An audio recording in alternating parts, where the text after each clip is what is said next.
ስላሴ ትትረመም ወትትነብ ስላሴ ትትረመም ወትትነከር ስላሴ ትትረመም ወትትነብ። በስመ አብ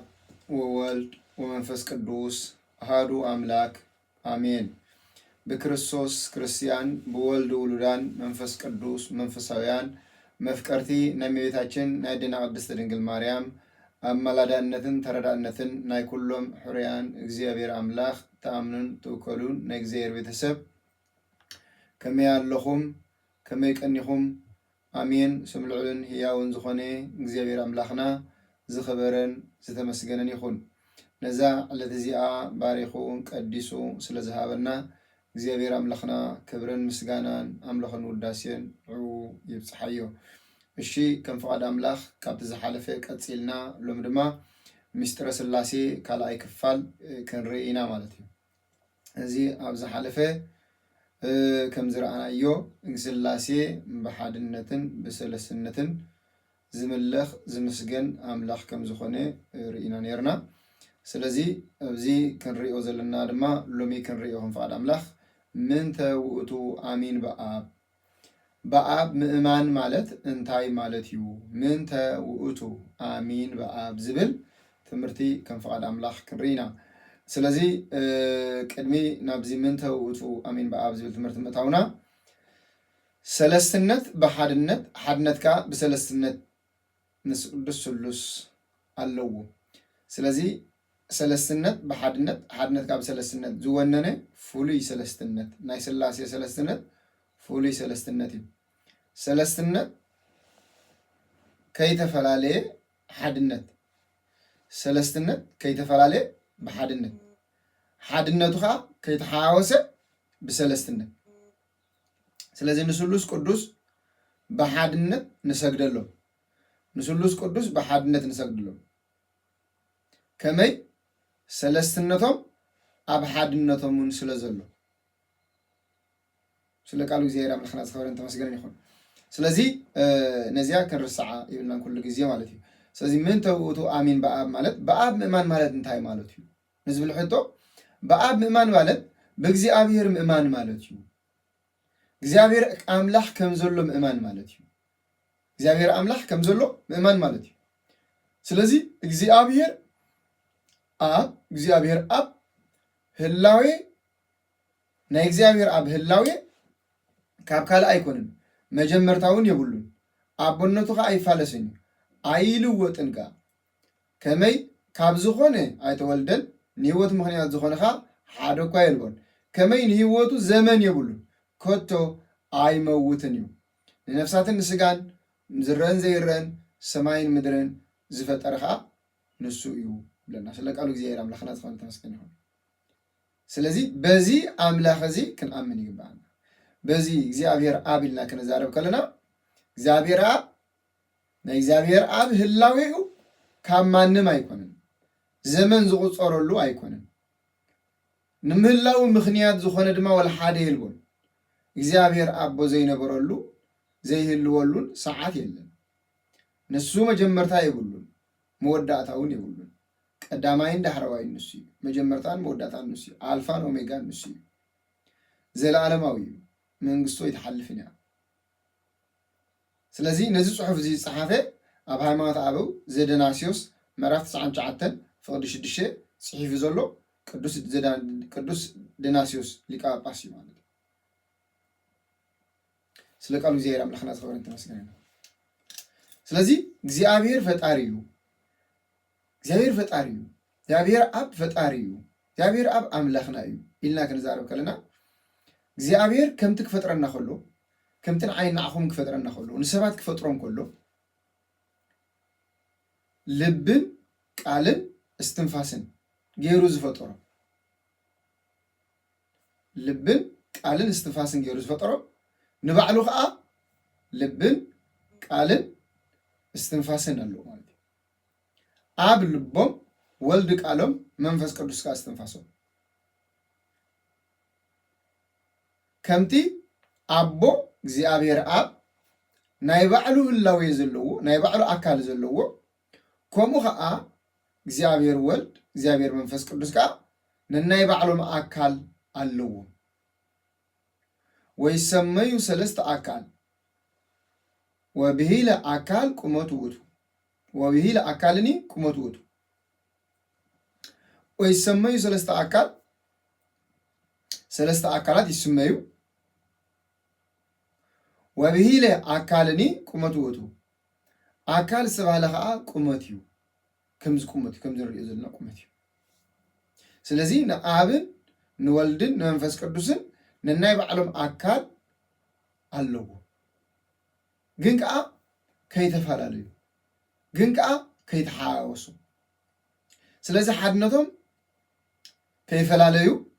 ሰለስትነቶም ከይሓዋወሱ ብሓድነትን ብሰለስትነትን ነዞም ሰለስተ ኣካላት ኢልና ንፅውዖም ዘለና ኣብ ወልድ መንፈስ ቅዱስ ከዓ ነናይ ባዕሎም ሰለስተ ኣስማት ኣለዎም ኣብ ኣቦ ጥራሕ እዩ ወልድ ከዓ ወልድ ጥራሕ እዩ ውሉድ ጥራሕ እዩ መንፈስ ቅዱስ ከዓ ሰራፂ መንፈስ ቅዱስ ጥራሕ እዩ መንፈስ ቅዱስ ከዓ መንፈስ ቅዱስ ጥራሕ እዩ ካልእ ግን ብሓድነትን ብሰለስትነትን ዝፅውዕሉ ኣስማት ኣሎ ስለዚ ናብኡ ቀሲልና ክንመፅእ ኢና ኣስማት ናይ ሓድነት ኣስማት ናይ ሰለስትነት ኣስማት እንዳበልና ክንርኢ ኢና ግን ብሰለስትነቶም ዝፅውዕሉ ኣብ ወልድ መንፈስ ቅዱስ እግዚአብሔር ኢልና ኣብ ወልድ መንፈስ ቅዱስ ከዓ እግዚአብሔር ሓደ እዩ ኣብ ወልድ መንፈስ ቅዱስ ከዓ ሰለስተ ኣካላት ሓደ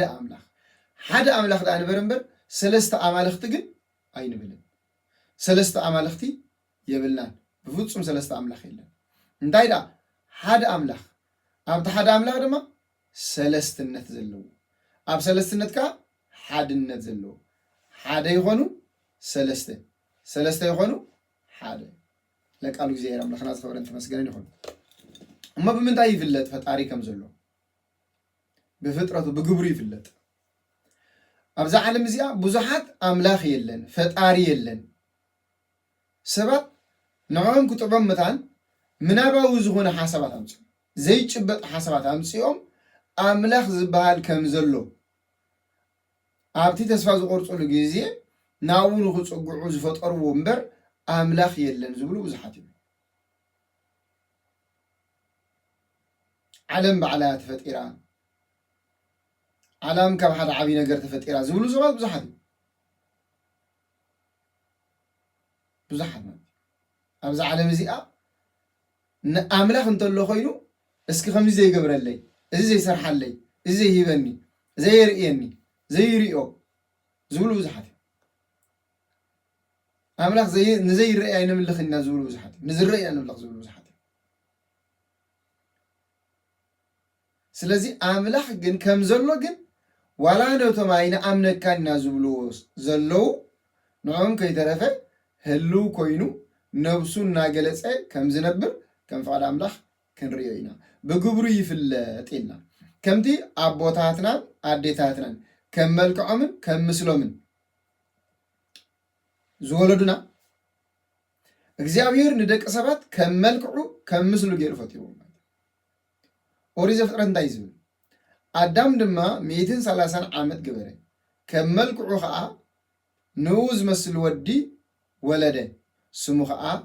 ሴት ኣውፅኣሉ ኣዝዩ መልክዑ ደስ ዘብል ውላድ ንኣዳም ብመልክዑ ብምስሉ ብፍጹም ንኣዳም ዝመስል ቆልዓ ተወሊዱ እዩ ዝብል ስለዚ ንሕና ሕጂ ሓደ ግዜ እንታይ ንብል እዚ ቆልዓ ነቡ ይመስል እዚ ቆልዓ ነዱ ይመስል ንብል መልክዕ ናይ ኣቦ መልክዕ ናይ ኣዲኦም ስለንሪኦ ኣቦም ኣዲኦምና ቀዲምና ስለንፈልጦም ነቶም ዝተወልዱ ድማ ነቦታቶም ይመስሉ ንብል ከምኡ ከዓ እዚ ንቡኡ ይመስል እንተልና ናይ ኣቦኡ መልክዕ ኣብቲ ህፃን እንተሎ ኮይኑ እግዚአብሔር ድማ ኣብ ኦሪት ዘፍጥረት ምዕራፍ 1 ፍቅዲ 26 እንታይ ዝብለና ኣምላኽ ከዓ ብመልክዕና ከም ምስልና ንሰብ ንግበር በለ ስለዚ መልክዕ ኣምላኽ ምስሊ ኣምላኽ ኣባና ኣሎ ማለት እዩ ኣብ ደቂ ሰባት ኣሎ መልክዕ ኣምላኽ ምስሊ ኣምላኽ ኣብ ደቂ ሰባት ኣሎ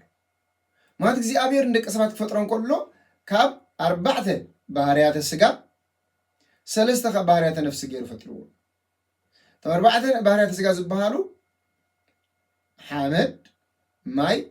ንፋስ ሓዊ እዮም ኣብ ኣካላትና ኣለዉ እዮም ከም ፍቃድ ኣምላኽ ብካልእ ግዜ ክንሪኦ ኢና ሰለስተ ባህርያት ነፍሲ ዝበሃሉ ኸ ልቢ ለባዊት ትበሃል ቃል ወይ ተናጋሪ ወይ ዘረባ ቃል ነባቢት ይበሃል እስትንፋስ ድማ ህያዊት ይበሃል ስለዚ ብልብና ዝሓሰብናዮ ብኣፍና ከዓ ንዛረቦ ዘለና እስትንፋስና ከዓ ነውፅኦ ዘለና ከምኡ ከዓ ኣብ ልቦም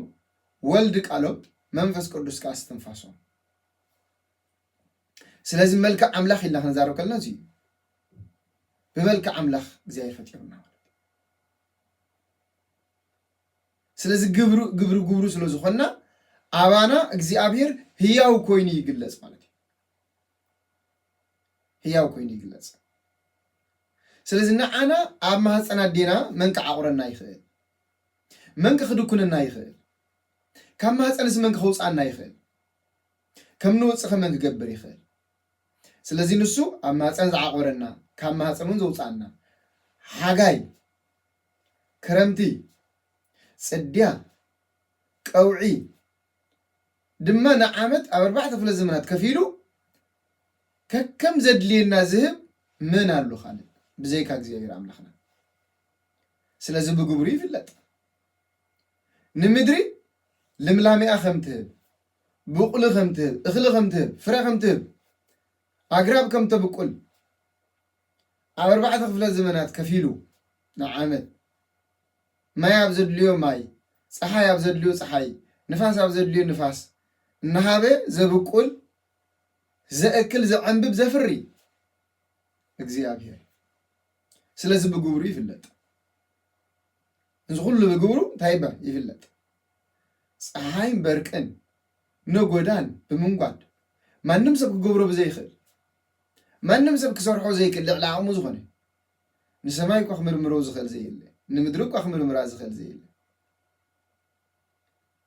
ንጠፈር እኳ ክበፅሖ ዝኽእል ዘለ ክምርምሮ ዝኽእል ዘየለ እግዚኣብሔር ነዚ ኩሉ ነቶም ዘምልኽዎን ነቶም ዘየምልኽዎን እናሃበ ገዛ ርእሱ እንታይ ይገብር ማለት እዩ ህያው ከም ዝኾነ የርእየና ማለት እዩ እግዚኣብሔር ዘለዓለማዊ ናና ግን ዘለዓለማዊ ይኮንናን ስለዚ ዘለዓለማውያን ስለዘይኮንና ብግዜና ንሓልፍ እግዚኣብሔር ግን ኣይሓልፍን يحلفنا نحن مجمرت لنا እግዚአብሔር መጀመርታ ይብሉ نحن መወዳእታ ለና እግዚአብሔር መወዳእታ ይብሉ ስለዚ መወዳእታናን መጀመርታናን መወዳእታናን እግዚአብሔር ይገብሮ ማለት ስለዚ ሰባት ሓልፍት ስለዝኾና ስለዚ ብግብሩ እግዚአብሔር ይፍለጥ ግብሩ እንታይ እዩ እንተልና ኣብ ሮሜ መልእኽቲ ምዕራፍ 1 ፍቅዲ 20 ዘሎ ከመይ ዘመኻኒዎ ምን ትኽስኡንሲ እቲ ዓለም ካብ ዝፍጠር ጀሚሩ ተራእይ ዘይፈልጥ ባህሪ እግዚአብሔር ማለት ዘለዓለማዊ ሓይሉን መለኮቱን ብፍጥረቱ አጽቢቁ ተጋህደ ዘመኻኒዎ መታንክሱኑ አምላኽ የለን ወካን አምላኽ ክንፈልጦ አይከአልናን ክንፈልጦሉ ንኽእል መንገዲ አይረኸብናን ከይብሉ መታን ዘመኻኒዎ መታንክሱኑ ይሉ ማለት እቲ ዘይረይ አምላኽ بفطرته جن أتصبغ تجارب بجبرو جن أتصبغ تجارب جبرون تاي سب مفتار سماي مفتار سماعات كميز بل الدنك خمسة خانة بزي عنده زقوم إجزابير خمسة خانة فايز بل زمرة داوود أم مزمرو سلام زل سنة قرش الدشة سماعات بقى الإجزابير بزلوا سراوي ثمون باستنفاس عفو تفترو يبلن سل السماعات بقى الإجزابير كم تفترو بزلوا سراوي كم قبل استنفاس عفو كم تزاربوا كم تفترو ينقرنا أم مزمرو ميتين كل التنفق حمش تقول نتعب لنا كابت أنتي نمدري سرت كايا سمعت كأجبر أداو كايم يبلنا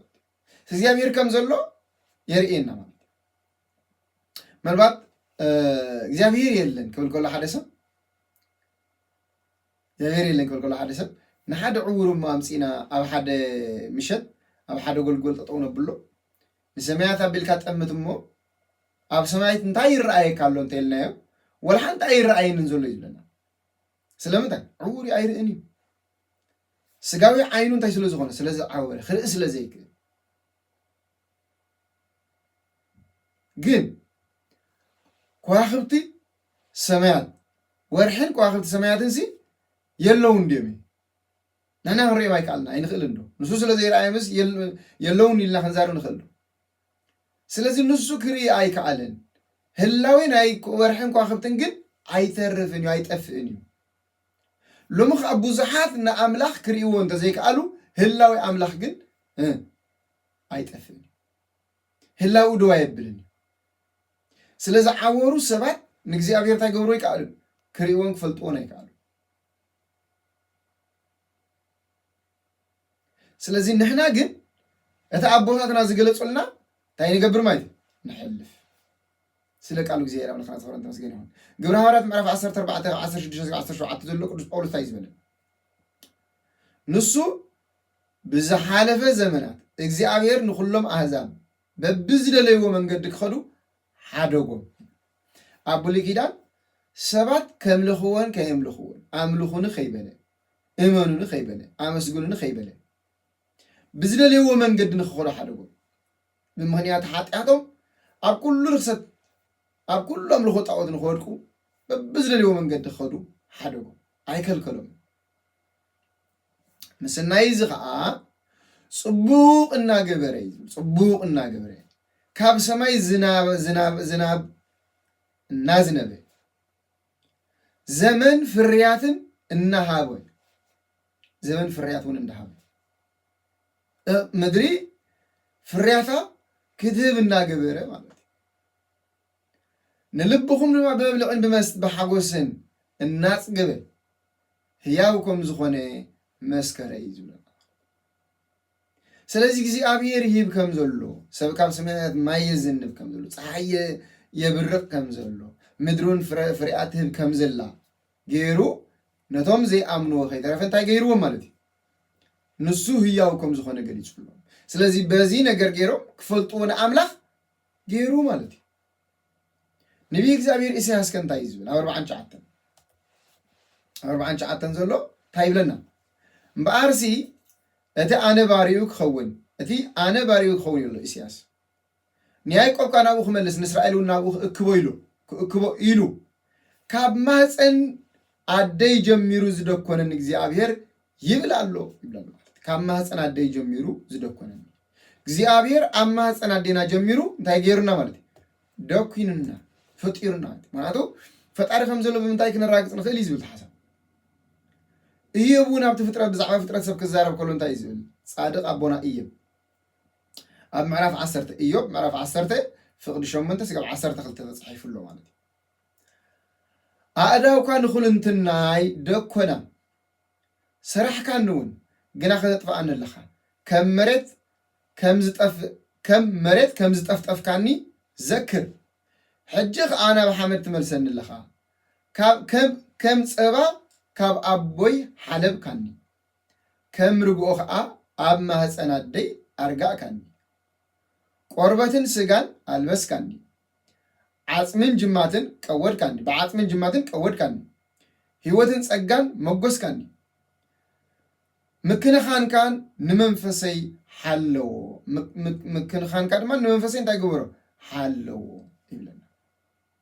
ራይ ኣዳውካ ንኹልንትናይ ከም ዝደኮንኦ ይብለና ኣሎ ከም መሬት ጠፍጢፍካ ከም ዝሰራሕካኒ ይብለና ኣሎ ኣይኮነ ሲና ኣዳሚ ነቦና ኣዳሚ ነቶም ካብ ኣዳም ዝተወለድና እንታይ ይብለና ኣሎ ካብ ኣቦይ ከም ፀባ ሓለብካኒ ኣብ ማህፀን ወላዲተይ ከዓ ከም ርግኦ ኣርጋእካኒ ቆርበትን ስጋን ኣልበስካኒ ዓፅምን ጅማትን ጌርካ ከዓ ቀወድካኒ ህይወትን ጸጋን ድማ ሃብካኒ መጎስካኒ ምክንኻንካ ከዓ ንመንፈሰይ ሓለዎ ለና ስለ ቃሉ እግዚአብሔር ኣምላኽና ዝኸበረን ዝተመስገነን ይኹን ካብዚ ዓቢ ነገር የለን እግዚአብሔር ከመይ ዝበለ ከም ዝፈጠረና ከመይ ገይሩ ከም ዝፈጠረና ድንቂ ብዝኾነ ኣገላልፃ ቅዱስ ኢዮብ ኣብ ምዕራፍ 10 ፍቕዲ 8 ክሳብ 12 ተዛሪብዎ ኣሎ ማለት እዩ ካልእ ዘማራ ዳዊት እንታይ እዩ ዝብለና ዘሎ ንኹልንትናይ ንስኻ